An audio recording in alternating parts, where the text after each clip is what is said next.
Players win and lose football games. Coaches orchestrate, get games plans ready for them to play, as we always have. They execute them.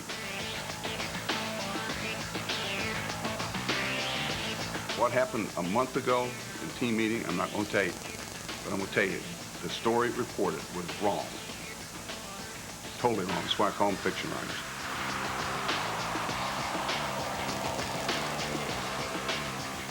Jerry wants to make a change, he'll make that decision.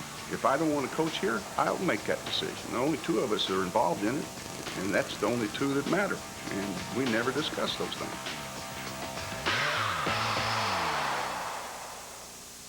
Hi, I'm Norm Hitzges, your host for Barry Switzer's weekly meeting with the media. With every week that passes, it seems times get harder and harder here at Valley Ranch. Sunday, the Cowboys dropped to 4-5 with the loss in San Francisco. Saw Emmitt Smith, their star runner, leave to a groin injury, making him questionable for this week. And more questions swirl about the head coach. Dallas dominated the first half, possessed the ball more than 20 minutes, and even succeeded in putting 7 points on the board in their first red zone trip when Michael Irvin scored on a Troy Aikman pass late in the first quarter. Even after the Niners tied it, Dallas rolled right back to the San Francisco goal line, only to be denied when the Niners stuffed 3 straight Sherman-Williams runs. The Pokes clung to that lead 10-7 until J.J. Stokes' remarkable fingertip grab set up the Niners' go-ahead touchdown. And Dallas might still have forced overtime. Rod Woodson appeared to interfere on Troy Aikman's bomb to Michael Irvin at the goal line. One official threw a flag. Then the call was waved off when the officials ruled the legs of the players had simply become entangled, no call. Thus, Dallas finds itself 2 games behind in the NFC East. Barry Switzer begins his meeting with the press next on Fox. The Dallas Cowboys press conference is brought to you by Southwest Airlines. With fares so low, you have the freedom to go places and do things you never thought possible. Fly Southwest Airlines.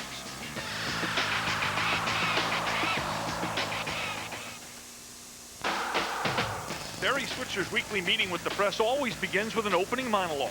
Here's the coach of the Cowboys. Let me update you on our injury situation for this week, Arizona game. They'll MRI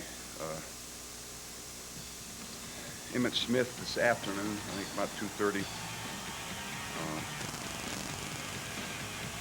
We will do an exploratory operation on Mark 2 and 8 to see just what the extent of injury is.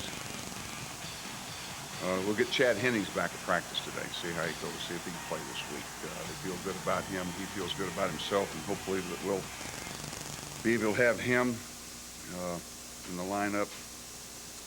His physicalness and his ability to play is certainly needed, and we will activate today to the roster.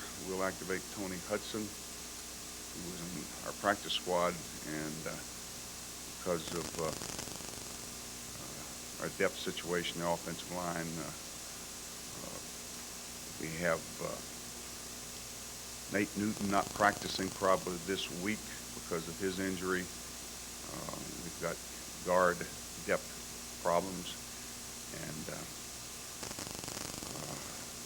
we'll try to address that later, talk about who's available, what's available, and that's a big question mark. Arizona Cardinals are a team that, when you look at the record, who they played and how they played, they've only had 2 games that they were never in. That was Tennessee and New York Giants. Every other game they had an opportunity to win. They're the best, obviously, 2-7 team that is out there. They lost 3 games in overtime, and they've lost 2 by 1 point and 1 by 3 points. So they've played hard and been in every football game that they've played. Obviously have an opportunity to win. They are a team that comes off a very big victory for them this week. They will be ready to play. They feel good about themselves, and they're not a team that will not think that you can't win, because of obviously they won the first game that we lined up to play. You know their players. One we don't question mark position is quarterback. Who will they start against us? We don't know. We think they would go with Graham.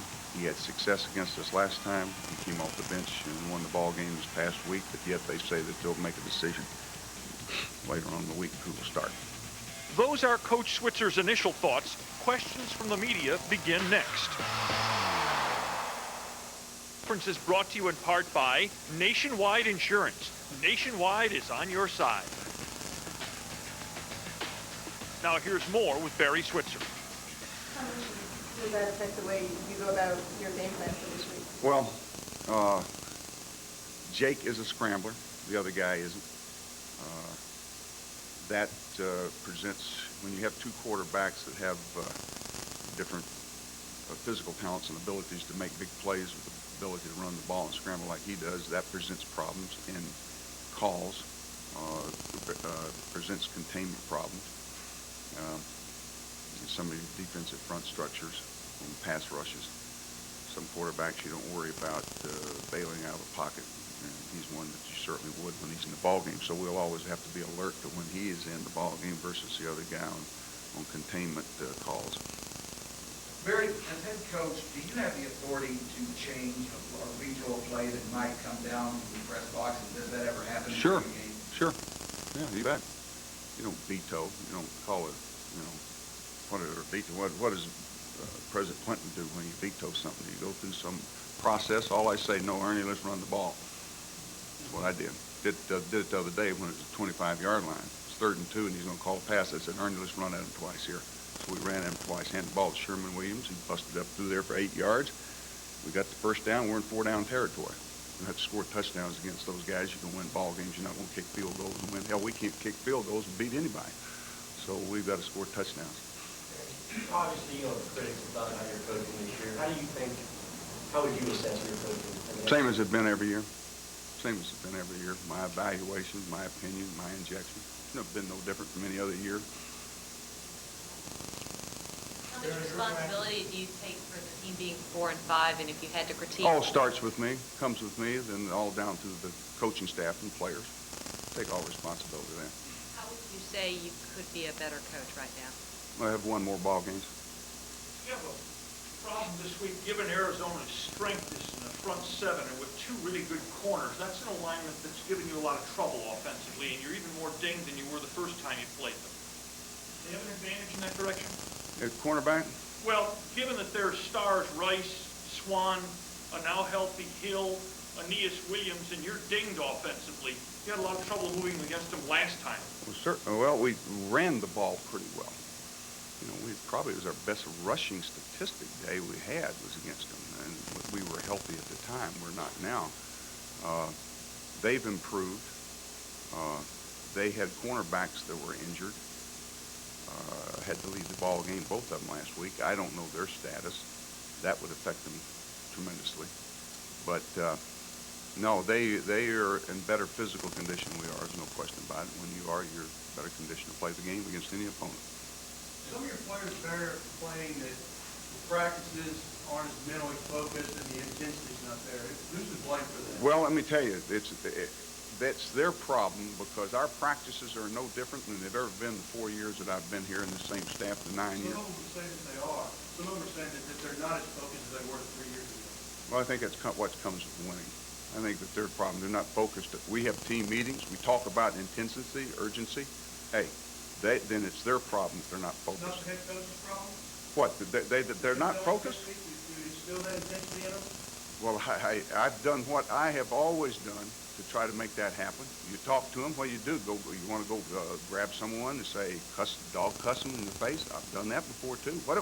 How do you bring about that intensity? You tell me what you think brings about intensity other than, well, what it does is guys going out there, they're paid to do a job. Let's go out there and bust your butt the 2 hours you're on the field.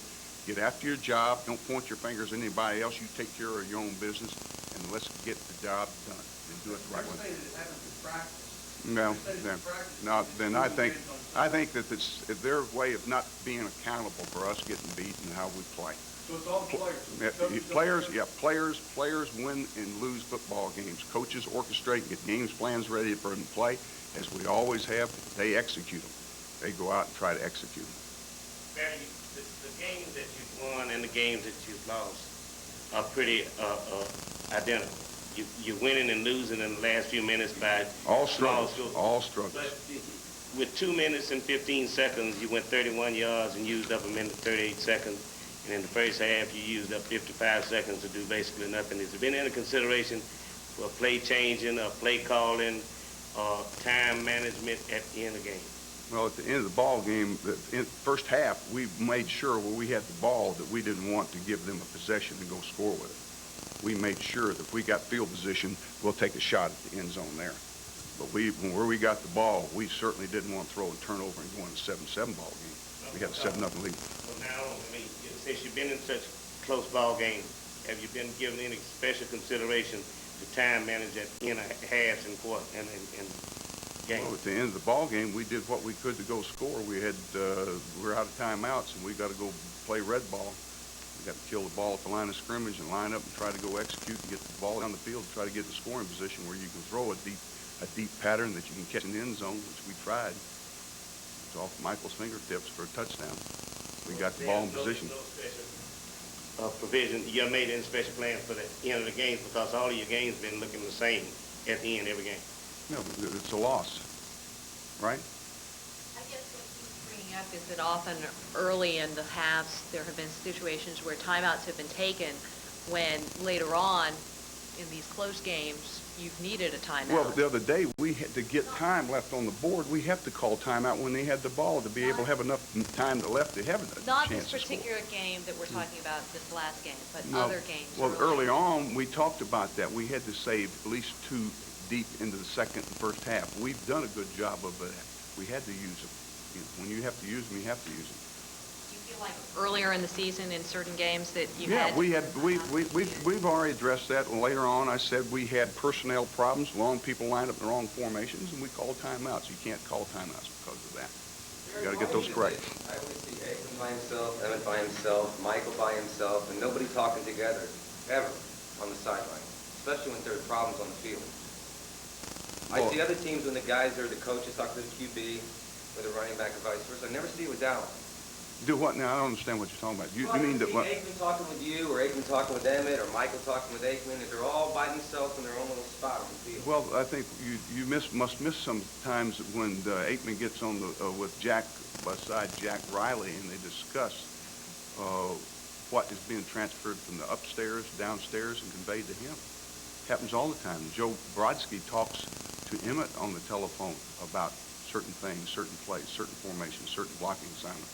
It goes on all the time in every ball game. They don't have to gather. They don't have to get together to talk. They Has the talk. word shotgun come up to Troy lately? Word shotgun. Yeah. You thought about it more? What gauge? Do you still enjoy coaching this team? And Sure, Do you sure. expect to coach next year? Sure. Mm-hmm. You don't feel like all the hubbub that's been surrounding you has become a distraction to the team? Well, I don't pay any attention to that. It certainly hasn't been a distraction to me. I never pay any attention to that. Never have. Never let things like that bother me. Never have. Was the New York Times story reported correctly? No, not at all. What was wrong? What were the differences there? In what Hey, they look, reported? what happened a month ago in team meeting, I'm not going to tell you, but I'm going to tell you, the story reported was wrong. Totally wrong. That's why I call them picture liners. More with the coach of the Cowboys and our Southwest Airlines stat of the week when we return on Fox. Get to know your favorite Cowboys off the field. Hosted by a different player each week, Cowboys Weekly goes behind the scenes so you know not only the player, but the man. The Dallas Cowboys Weekly. Thursdays at midnight on Fox Sports Southwest. This week's Southwest Airlines stat of the week concerns this week, Game 10 on the Cowboys schedule. It's been a black hole in the recent history of this franchise. Only twice in the last 13 years have the Cowboys won Game 10 on their schedule. Now here's more with Barry Switzer. Training camp, everybody was so optimistic about this offense. Yet 9 games into it, you're ranked 21st. What broke down and why is the offense ranked 21st? Because we haven't been able to score in the green zone. Simple as that. No, but that's yardage, 21st on yardage. I mean, I'm not. When you don't worry about statistics. The only one statistic counts is the score on the scoreboard. And because we haven't won those games is how we perform from the 20-yard end. That's exactly what's happening. Simple as that. Is we've got the ball in position to score, and we're the only team in the league that hasn't been able to do that on a consistent basis. Have the Cowboys asked the league to review the interference, no, it's not interference play Sunday in the last minute? We always send those clips into them. We always question calls, and happens every week.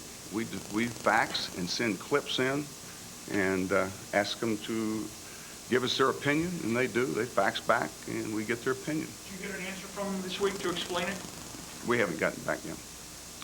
I haven't gotten back. Do you think there is any logical explanation for that call? Well, I don't see it in a lot of calls. I mean, the guy sees it on the field one way from where you see it or I see it, you know, but the guy has to make a call and he makes the call. We might not agree with it, but it's irrelevant. It depends on which team you're for, whether you're happy or not. Jerry said he met with you yesterday. Did he tell you that your job is safe during that meeting? We never need to discuss that. Never discuss that, things like that. So you just assume that your job is safe? I don't even think about it. It never enters my mind. It really doesn't enter my mind. It seems to be in your mind. It's more than it is mine. It doesn't bother me. Don't even think about it. It is irrelevant to me. It never brings up any possibility of any coaching changes within the entire staff? No, not at all. Never has discussed that. How come it's irrelevant? But if Jerry wants to make a change, he'll make that decision. If I don't want to coach here, I'll make that decision. The only two of us that are involved in it, and that's the only two that matter. And we never discuss those things. You still like coaching here? Sure. I don't have to like dealing with a lot of things you have to deal with, but yeah, I like coaching. How's your relationship with Troy been this season? Same as always been, professional. Supposedly after the game, you and him got into it a little bit. No, that's not true. That is not accurate. Not at all. We had a discussion. Hey, Barry, those interference calls that they've been called and you filed them with the league, how many replies have you got back on bad calls? They have agreed, I'd say probably 40% of the calls that we contest, they've agreed with. Not all half of them, but I'd say about 40 of them. They agreed, should have been pass interference, agreed it was a fumble, official misses it. That's great. I get back on Wednesday a fax that says, yes, Waters fumbled and Shante Carver recovered it in that final drive at Philadelphia, but officials didn't see it. The amount of injuries you have on the offensive line and the inconsistent play so far, is there any way to compensate for that for these next few weeks?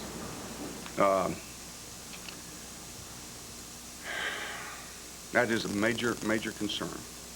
And I had a discussion with Jerry this morning, not about my contract or my job tenure. It was about those things that are more vital and more important to us.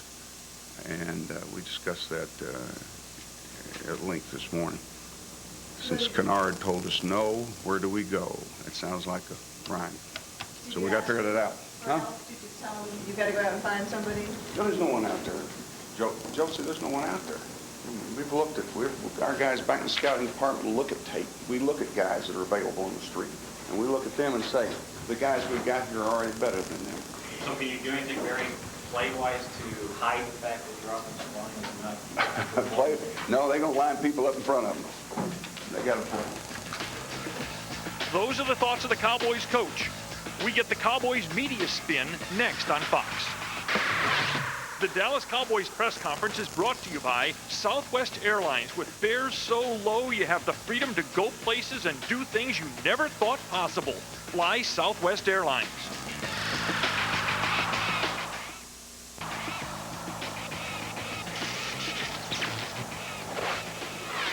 Each week following the comments of Barry Switzer, we get the thoughts of a regular member of the Cowboys press corps. This week again, it's the Dallas Morning News beat reporter for the Dallas Cowboys, Jacques Taylor. Inside the locker room, are the Cowboys beginning to doubt themselves? Yeah, I think that's pretty obvious, in part from the way they've lost 4 games in the fourth quarter.